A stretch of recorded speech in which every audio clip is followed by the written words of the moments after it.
Hello friends, I have a freshly cooked strategy exercise for you.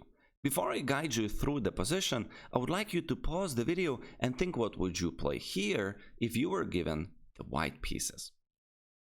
So what's the process like to find the correct solution here?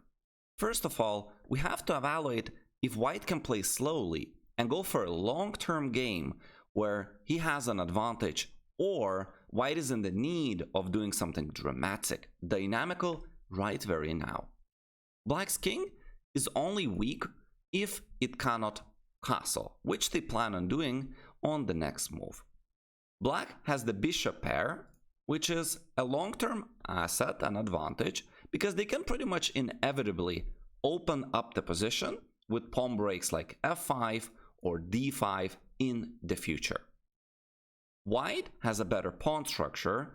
Isolated pawn on a7 exists for black. There is a backward d pawn, but black's bishop pair seems to be compensating for inferior pawn structure, and overall the endgame seems to be around equal.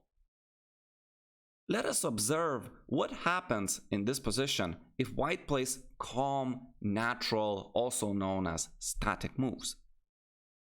Knight to c3, developing the knight to seemingly the best square. Black would quickly and happily castle, developing the bishop to e3. Black mobilizes their knight to a better square. We're going to double up the rooks on the semi-open file. Black will open up their bishop, rook a to d1, and at some moment we play f5. The position starts to open up, and black's bishop pair is going to start playing and become better than the tandem of bishop and knight from white's point of view. For example, if we take, this already looks very, very good for black. The tsunami of pawns in the center is gonna start moving, and so space advantage is inevitably gonna be won by black. White's pieces simply will be restricted and chased away from the center. Of course, knight c3 and the following moves were not the best. We could upgrade it a little bit and play c4 first. After all, if we're going to place the knight on c3, we prefer the pawn to be on c4 because it helps us with controlling the d5 square. So castles, knight to c3, knight to f7. Let's play natural developing moves again with bishop to e3, and at some moment black hits with f5. Now this is a poison pawn to take. If we take, and take, here black has the move d5 with the fork threat, and the queen is also threatened of white. So after f5, black again got what they wanted. It's a slightly improved version compared to the previous position for white, but nevertheless I absolutely like black more over here. So if we go to the starting position, it seems that it is not enough for white just to play natural moves, because in the long game, the asset of the bishop pair seems to benefit black greatly here, and the position is going to open up at some point. Now what we would like to do is get another long-term advantage over here from white's point of view. And since the king is so-called dynamically weak, it's weak only for this particular move. In one move it's gonna run away and castle. White has an idea to play b3. It prevents black from castling because of the threat bishop a3.